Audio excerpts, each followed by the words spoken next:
அந்த அம்மா எங்கள் அம்மாவுக்கு ஒரு கைப்பக்கம் இருக்க மாதிரி உங்கள் அம்மாவுக்கு ஒரு கைப்பக்கம் இருக்குது, நம்ம சித்திகளுக்கு கைப்பக்கம் இருக்குது. எத்தனை ரெசிபி இருக்குது, என்ன பண்ண அதை வச்சு எத்தனை எப்பிக் இருக்குது, எவ்வளோ பேர் இந்த கார்ட்டூனாக க்ரியேட்டிவாக கொண்டு வந்தோம். பண்ணலையே.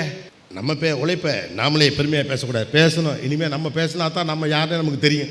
அவன் ஏற்கனவே அமைதியாக இருக்கான், அவன் வாயை திறக்க விடாமல் பண்ணுறாங்கிற ஏற்பாடு தான் உலகம் முழுக்க நடந்து கொண்டே இருக்கிறது. அடுத்த கட்டத்துக்கு வாங்க. Don't just be a consumer. ஒரு ஃபேஸ்புக்கோ அல்லது அது மாதிரி இருக்கக்கூடிய இன்னொரு ஏதோ ஒன்று இருக்கோ அதை நான் பயன்படுத்தினாலும் எனக்கு டெக்னாலஜி தெரிஞ்சிருச்சுன்னு நம்பிக்கிட்டு இருக்காதீங்க. அவங்கள விட ஒரு பெரிய அளவுக்கான டெக்னாலஜி நீங்கள் உருவாக்குறப்ப தான் நீங்கள் ஜெயிக்க முடியும். 100 கிலோமீட்டர் வேகத்தில் உங்களால் ஓட முடியும் என்றால் எதற்காக 80 கிலோமீட்டர் வேகத்தில் உட்காந்துட்டு இருக்கணும்? முதல்ல நம்புங்க, என்னால் இது செய்ய முடியும். நமக்கு தெரியாது. பெரும்பாலும் நாம் நம்மளை பற்றி எவ்வளோ நினச்சிட்டு இருக்கோமோ அதை விட பலசாலியாக தான் எப்போதுமே நாம் இருந்திருக்கோம். நமக்கு தான் தெரியாது. கிரிக்கெட் ஆரம்பித்த 39 வருஷம் வரைக்கும் ஒருத்தரும் டபுள் செஞ்சுரி அடிக்கல. சச்சின் டெண்டுல்கர் வந்து அடிக்கிறார். மறு வருஷமே ஒருத்தர் அடிக்கிறான். அடுத்த வருஷம் 2 பேர் அடிக்கிறான். அப்போ அவ்வளோ நாள் நல்ல பிளேயரே இல்லையா? நல்ல ஆட்டம் இல்லையா? ஆட முடியலையா? ரன் அடிக்க தெரியாதா? இல்லையா? அல்ல. அதை செய்ய முடியும் ஒருத்தர் செஞ்சு காட்டினவனையும் பூரா பேர் அடித்து தூக்கிட்டான். இப்போ டபுள் செஞ்சுரி வச்சுருக்கவனே அவ்வளோ பேர். ஒருத்தன் பிரேக் பண்ணணும், அவநம்பிக்கையை உடைக்கணும். அது நீ யார்? அவ்வளவுதான். நடக்கிறது நடக்காது ரெண்டு ஓங்கையில் தான் இருக்குது. ஜெயிக்கிறமோ ஜெயிக்கலையோ சண்டை செய்யணும், அவ்வளோதான். அந்த அம்மா எங்கள் அம்மாவுக்கு ஒரு கைப்பக்கம் இருக்க மாதிரி உங்கள் அம்மாவுக்கு ஒரு கைப்பக்கம் இருக்குது, நம்ம சித்திகளுக்கு கைப்பக்கம் இருக்குது. எத்தனை ரெசிபி இருக்குது, என்ன பண்ண அதை வச்சு எத்தனை எப்பிக் இருக்குது, எவ்வளோ பேர் இந்த கார்ட்டூனாக க்ரியேட்டிவாக கொண்டு வந்தோம். பண்ணலையே. எத்தனை வரலாறு இருக்குது. எதையாவது பெருசாக பேசியிருக்கோமா? இப்போ தான் நம்மளே I love Madras, I love நாகர்கோவில்னு டிஷர்ட்டை பற்றிலாம் யோசிச்சுட்டு இருக்கோம். அமெரிக்கா மாதிரி இடத்துல ஒன்றுமே இருக்காது. ஒரே ஒரு தூண் இருக்கும். அந்த தூணுக்கு ஒரு வரலாறு சொல்லுவாங்க, அதுக்கு ஒரு ப்ராப்பர்ட்டி விற்பாங்க, ப்ரொமோட் பண்ணுவாங்க. செல்லிங்கில் தான் ரொம்ப வீக். உழைக்கிறதுலாம் நம்ம கிங்கு தான். நம்ம உழைப்ப நாமளே பெருமையாக பேசக்கூடாது, பேசணும். இனிமேல் நம்ம பேசினா தான் நம்ம யாருன்னு நமக்கு தெரியும். அவன் ஏற்கனவே அமைதியாக இருக்கான், அவன் வாயை திறக்க விடாமல் பண்ணுறாங்கிற ஏற்பாடு தான் உலகம் முழுக்க நடந்து கொண்டே இருக்கிறது. அடுத்த கட்டத்துக்கு வாங்க. Don't just be a consumer. Come up with new products, come up with new software, come up with new applications, come up with new artificial intelligence products. Build companies, be an entrepreneur. Let the world watch you. Let the world wait to buy your products. அதே மாதிரி ஒரு டெக்னாலஜியில் நீங்கள் போய் அதை பயன்படுத்துறதுனால நமக்கு technology தெரிஞ்சிச்சுங்கிறது ஏமாற்ற வேலை. ஒரு ஃபேஸ்புக்கோ அல்லது அது மாதிரி இருக்கக்கூடிய இன்னொரு ஏதோ ஒன்று இருக்கோ அதை நான் பயன்படுத்துனாலும் எனக்கு டெக்னாலஜி தெரிஞ்சிருச்சுன்னு நம்பிக்கிட்டு இருக்காதீங்க. அவங்கள விட ஒரு பெரிய அளவுக்கான டெக்னாலஜி நீங்கள் உருவாக்குறப்ப தான் நீங்கள் ஜெயிக்க முடியும். ஒரு டெக்னாலஜியை பயன்படுத்தினாலும் நம்ம வெற்றியாளர் கிடையாது. டெக்னாலஜியை உருவாக்கத்தான் நம்ம வெற்றியாளர். எவன் தலைவனோ எவன் பாஸோ அவனுக்கு கீழே தான் எல்லோரும் இருப்பான். நானும் ஜெயிலுக்கு போகிறேன், நானும் அக்கௌண்ட் வச்சுருக்கேன் உட்காந்துட்டு இருக்கலாம் அர்த்தமே கிடையாது. Understand you strength and weakness and values. நம்ம வீக்னஸ்னால் ஸ்ட்ரென்த்தை நம்ம கண்டுபிடிக்கணும். அதனால தான் பக்கம் நம்ம மூளையெல்லாம் தூக்கிட்டு போயிடணும். தேர் இஸ் அ வே. ஒவ்வொரு பஸ்ஸாக நம்ம மிஸ் பண்ணிக்கிட்டு இருக்கோமோ அப்படின்னு தோணுது. அடுத்த கட்ட பாய்ச்சலுக்கு ஒட்டுமொத்த நாடாக நம்ம அப்படியே நகரணும். வந்திருக்கக்கூடிய புதிய தொழில்நுட்பத்தெல்லாம் கரெக்டாக கையாளுவதற்கான புத்திசாலித்தனம் வரணும். சும்மா ஜஸ்ட் ஹேண்டில் பண்ணிட்டு டெக்னாலஜி இன்கார்பரேஷனே இல்லாமல் அதை நான் பயன்படுத்துகிறேன், நான் அந்த அப்ளிகேஷனை வச்சுருக்கேன், நான் டவுன்லோட் பண்ணி வச்சுருக்கேன். இது ஒரு மேட்ரா? இது டவுன்லோட் பண்ணி நம்ம ஃபோனில் இருந்தால் ஒரு மேட்ரா? இல்லை. புதுசாக வந்த படம் தேட்டருக்கு வர்றதுக்கு முன்னாலே நான்லாம் பார்த்துட்டு தெரியுமா எவ்வளோ நாள் இதெல்லாம் பேசிகிட்டு இருக்குது. when are we going to be edge, cut this edge? உங்களுக்கு இந்த வாய்ப்பு இருக்குது. இப்போ 8ஆம் கிளாஸ் படிக்கிற, 9ஆம் கிளாஸ் படிக்கிற, 11ஆம் கிளாஸ் படிக்கிற பசங்கள்லாம் படிக்கிற படிப்பு என்பது 15 வருடத்துக்கு முன்னதாக அப்படி ஒரு வாழ்க்கையே கிடையாது. It's a great opportunity for the youngsters of the nation to proceed further to the next level, to the international arena, come up with new products, come up with new markets. Go and speak to the rest of the world what kind of a power that you people have. போங்க, அந்த aspiration எடுத்துங்க. அதை தான் நான் கியூரியாசிட்டின்னு சொல்கிறேன். when you have the capability to run for 100 kilometers per hour, why are you running for 80 kilometers per hour? 100 kilometre வேகத்தில் உங்களால் ஓட முடியும் என்றால் எதற்காக 80 கிலோமீட்டர் வேகத்தில் உட்காந்துட்டு இருக்கணும்? முதல்ல நம்புங்க, என்னால் இது செய்ய முடியும். நமக்கு தெரியாது. பெரும்பாலும் நாம் நம்மளை பற்றி எவ்வளோ நினச்சிட்டு இருக்கோமோ அதை விட பலசாலியாக தான் எப்போதுமே நாம் இருந்திருக்கோம். நமக்கு தான் தெரியாது. மனுஷனுக்கு அதை ஒரு பிரேக்கிங் பாயிண்ட் வேணும். ஒன் டே கிரிக்கெட் ஆரம்பித்து கிட்டத்தட்ட 40 வருஷத்துக்கு மேலே பாகுது.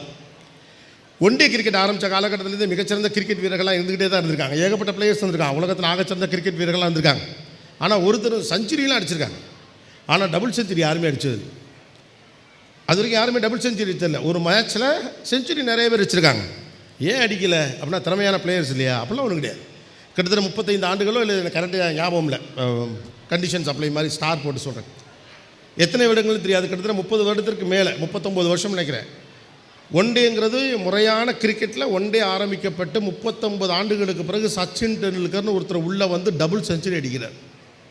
சச்சின் டெண்டுல்கர் ஒருத்தர் உள்ளே வந்து டபுள் செஞ்சுரி அடிக்கிறார். அது வரைக்கும் யாருமே அடிக்கலை. அப்போ 200 அடிச்சிட்டாரா, வில் த மேஜிக் ஹேப்பன் அப்படின்னு இந்த கமெண்டேட்டர் சொன்னார். அந்த மேட்ச்லாம் நான் பார்த்தேன். ஆனால் ஆச்சரியம் என்னன்னா, கிரிக்கெட் ஆரம்பித்த 39 வருஷம் வரைக்கும் ஒருத்தரும் டபுள் செஞ்சுரி அடிக்கலை. சச்சின் டெண்டுல்கர் வந்து அடிக்கிறார். மறு வருஷமே ஒருத்தர் அடிக்கிறான். அடுத்த வருஷம் 2 பேர் அடிக்கிறான். இப்போலாம் ரோஹித் சர்மாலாம் 2-3 தடவை அடிச்சு விட்டான். போகிற வரப்பெல்லாம் அடிக்கிறாங்க. போகிற பக்கம் விட்டால் 20-20 அடிப்பாங்க ஒரு. அப்போ அவ்வளோ நாள் நல்ல பிளேயரே இல்லையா, நல்ல ஆட்டம் இல்லையா, ஆட முடியலையா, ரன் அடிக்க தெரியாதா, இல்லையா? அல்ல, நம்பிக்கை இல்லை. ஒரு ஒன் டே மேட்ச்சில் 50 ஓவருக்குள்ளே விளையாடும் போது 200 ரன்னை அடிப்பதற்கான சாத்தியம் இல்லை என்று அவன் நினைத்து கொண்டிருந்தான். அதை செய்ய முடியும் செஞ்சு காட்டினவனையும் பூரா பேர் அடித்து தூக்கிட்டான். இப்போ டபுள் செஞ்சுரி வச்சுருக்கவனே அவ்வளோ பேர். ஒருத்தன் பிரேக் பண்ணணும். அதை பிரேக் பண்ணுறப்ப தான் தெரியும். அந்த நம்பிக்கையை அவநம்பிக்கையை உடைக்கணும். அது நீ யார்? அவ்வளவுதான். இது முடியாது என்று சொல்லுகிற இடத்தை உடைக்கிற முதல் பிள்ளையாக நம் பிள்ளைகள் இருக்கிற பட்சத்தில் இந்த நாடு உலக அரங்கில் உயர்ந்து நிற்கும். And you have the key to break it. Do it. அவ்வளோதான். சில நேரங்களில் உங்களுடைய இயலாமைகளை பற்றி கவலைப்படாமல் இருங்க. எல்லா நேரமும் நமக்கு இது முடியாத ஆராய்ச்சியெல்லாம் பண்ணாதீங்க. ரொம்ப ஆராய்ச்சி பண்ணால் லைஃப் பிரச்சனையாக இருக்கும். பம்பிள் பீன்னு ஒரு பறவை இருக்குது, பார்த்துருக்கீங்களா? உடம்பு மட்டும் நல்லா பெருசாக இருக்கும், மண்டை மட்டும் குட்டி உண்டாக இருக்கும், ரெக்கையெல்லாம் இத்தினுண்டாக இருக்கும். டெக்னிக்கலி ஸ்பீக்கிங், ஏரோடைனமிக்கல் ஸ்டைலில் அறிவியல் பூர்வமாக கவனித்தோம்னா பம்பிள் பீயால் பறக்கவே முடியாது. அந்த பறவை ரொம்பலாம் பறக்க முடியாது, அப்படி எந்திரிச்சு குதிக்கலாம், அவ்வளோதான் அது முடியும். ஆனால் பம்பிள் பீ என்ன பண்ண, அப்படி தடுமாறு கிடுக்கிட்டுன்னு வந்து அப்படியே பறந்துடும். பறக்க முடியாத பறவை எப்படி பறக்கிறது? அந்த பறவையினுடைய உடல் அமைப்பு, தன்மை, இறக்கை இருக்கும் தோரணையை வைத்து பார்க்கிற போது அந்த பறவையால் பறக்க முடியாதுங்கிறாங்க. ஆனால் எப்படா பறக்குதுன்னா, பம்பிள் பீக்கு தன்னால் பறக்க முடியாதுங்கிற விஷயம் தெரியாது, அவ்வளவுதான். பம்பிள் பீக்கு தன்னால் பறக்க முடியாதுங்கிற விவரம் தெரியாது, அதனால் அது பாட்டுக்கு பறக்குது. சில நேரத்தில் உங்களுடைய வேல்யூ என்னென்னலாம் செக் பண்ணாது, போங்க. சும்மா எல்லாத்தையும் ஆராய்ச்சி, நீளம், அகலம், உயரம் அதெல்லாம் பார்க்காது. அதோடலாம் இருக்க முடியாது. ஒரு பருந்து சின்ன குட்டியாக இருக்கப்போ எங்கேயோ வழி தவறி வந்துருச்சு. வந்து ஒரு கோழி குரூப்போட செட் ஆயிடுச்சு. குஞ்சுகளை வளர்த்த ஒரு நல்ல அம்மா கோழி, பாவம் இந்த பருந்து குஞ்சையை வளர்ப்பமே அப்படின்னு வளர்த்தாங்க. அவங்க நல்ல எண்ணத்தில் வளர்த்தாங்க. அப்புறம் அந்த இது பெருசாச்சு. பெருசானா கோழி என்ன பண்ணும், ஒரு வக்கை பொருள் இன்னொரு வக்கை பொருளுக்கு தாண்டும், அவ்வளோதானே செய்யும். இந்த பருந்து அதே மாதிரி வைக்க போட்டு தாண்டும். அப்போ ஒரு பருந்து இதை பார்த்து, ஏன்னா ஒரு பருந்து இங்கே நிற்குதுன்னு சொல்லிவிட்டு அது வந்து அதுகிட்ட சொல்லுது, ஏய் நீ என்ன இங்கே சுற்றிக்கிட்டு இருக்கிற, வைக்க பொறுக்கு தாண்டுற, நீ மேகத்துக்கு மேலே பறக்கிறாள், உனக்கு தெரியாதா அப்படின்னா, அதெல்லாம் முடியாது, எனக்கெல்லாம் அவ்வளோ பறக்க வராது. அப்போ இந்த பெரிய பருந்து இந்த பருந்துகிட்ட சொல்லியிருக்கு, இல்லை நீ பருந்து உன்னால் பறக்க முடியும் அப்படின்னு. அதுவும் முக்குன்னு முக்கி பார்க்குது, பறக்கலை. ஏன்னா அது கோழி எவ்வளோ பறக்குமோ அவ்வளோதான் பறக்கும். அது தன்னால் பறக்க முடியாது என்று நினைக்கிறது, அதனால் பறக்க முடியவில்லை. பம்பிள் பீ தன்னால் பறக்க முடியும் என்று நினைக்கிறது, அதனால் பறக்கிறது. நடக்காது ரெண்டு ஓங்கையில் தான் இருக்குது. ஜெயிக்கிறமோ ஜெயிக்கலையோ சண்டை செய்யணும், அவ்வளோதான். That's it. Just go ahead, bank the opportunities. High time that we need to explore the technological advantages.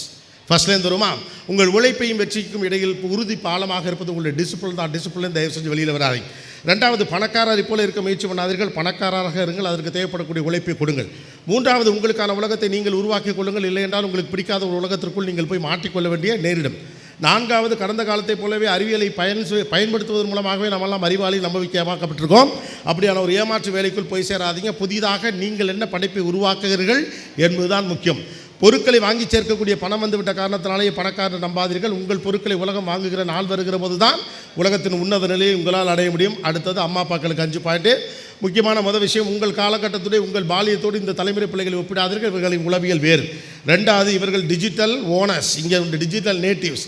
இவர்களுடைய உளவியல் என்னவென்று நீங்கள் புரிந்து கொள்ளாமல் இந்த பிள்ளைகளோடு உங்களால் உறவாடவே முடியாது. உங்கள் அதிகாரத்தை உங்கள் பிள்ளைகள் மீது காட்டுவதற்கு நீங்கள் முயற்சி செய்யாதீர்கள்.